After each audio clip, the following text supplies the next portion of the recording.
hari maghrib ya bertingkat ya.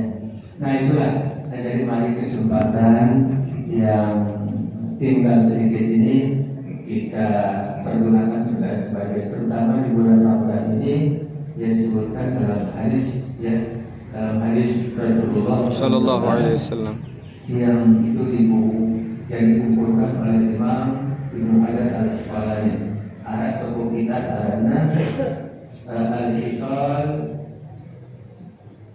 al-Mutakabbir itu bizulul ma'iyah wal mutaakhirah. Jadi ada perbuatan-perbuatan atau amalan-amalan yang amal itu apabila kita kerjakan itu bisa menghapus dosa yang terdahulu dan yang akan datang. Itu dikumpulkan ya amalan termasuk banyak itu disebutkan ya. Jadilah Ya, jadi di situ banyak ya, ada mungkin ini saya kebetulan itu ada pengajian 2 kali sebulan di Masjid Agung. Nah, itu saya sampaikan itu setiap satu hadisnya saya sampaikan ya di sana di Masjid Agung Islam ya. Nah, jadi kita diganti-gantikan ya. Nah, itu saya sampaikan di sana. Salah satunya juga kita menjawab azan. Itu disebutkan dalam hadis ya. Al-Hisal al-Mutaqil al-Junubil Madiyah al-Mutaqil. Kalau sekali pegawaian bisa melakukan rutin, kontinu atau istiqomah. Istilah istiqomah yang penting ya. Jadi kita ya jogging tanggung ya. Jadi harus kita kontinu berusaha mengaminkan dan harus kita terus menerus dan istiqomah. Nah, salah satunya ya ini biasa lalai kadang-kadang orang sedang azan ya, orang sedang nanti yang saya sebutkan nanti masalah bulan Ramadan.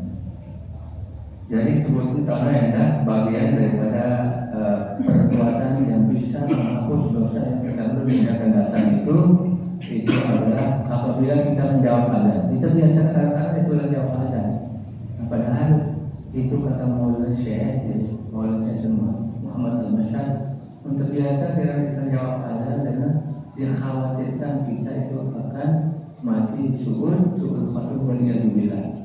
Nah, sebenarnya itu azan itu adalah pemberitahuan atau panggilan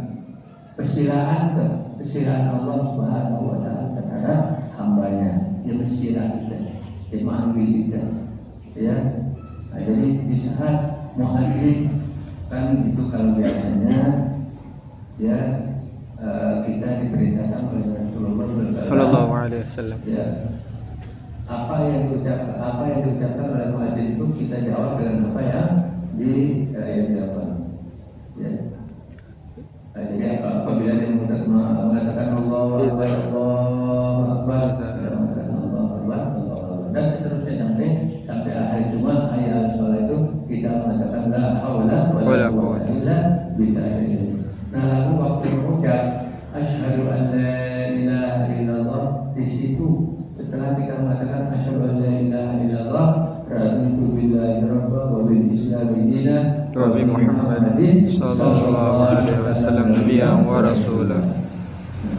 Apabila kita tetap ucapan itu katanya bukan lagu ma kata min dzambi wa ma ta'ala. Ya Allah,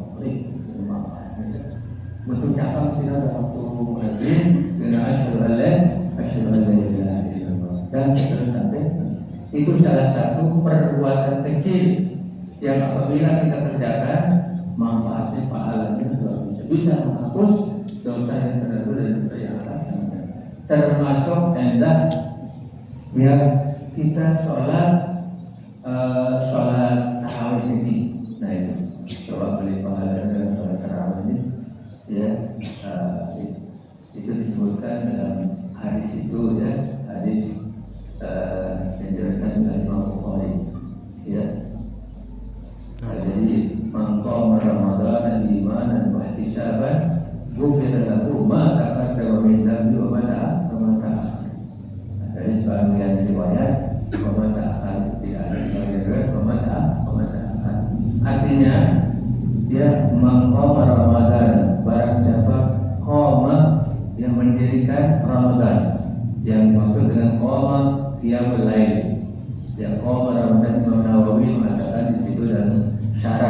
Muslim ya, wal murad bil qiyam yaitu salatul tarawih kata beliau. Jadi Imam Nawawi menyebutkan maqam Ramadan artinya barang siapa mendirikan atau barang siapa yang sholat tarawih di Ramadan pada bulan Ramadan itu imanan dengan berdasarkan iman yang kuat bahwasanya apa yang dilakukan itu adalah benar hak dari Allah Subhanahu wa taala. Itu masalah iman. Iman jadi tasdiqan, kita membenarkan itu. Jadi di cara buat itu kayak pendek jadi karena itu Rasulullah sudah mengatakan demikian. Imanan wahtisaban artinya mengharap ikhtiqa alhamdulillah. Tidak karena itu karena akan tahu dengan akan aju kita atau akan tahu kita rajin. Jangan seperti itu. Jadi betul-betul ikhtisaban artinya mengharap keridhaan Allah Subhanahu wa taala. Mengharap balasan Allah Subhanahu wa taala. Gufira ma taqaddama min dzambihi wa ma ta'akhkhar. Diampuni dosa yang terdahulu. Nah, ini jawabnya. Kita melaksanakan tarawih di bulan Ramadan. Lalu dan sekolong-kolong harus berbeda. Awal-awal bulan tarawih, lalu di tengah-tengah akhir-akhir nanti. Biasanya kita mengatakan, ya Ramadan ini katanya di awalnya, di tengah, di akhirnya paling hebat, luar biasa.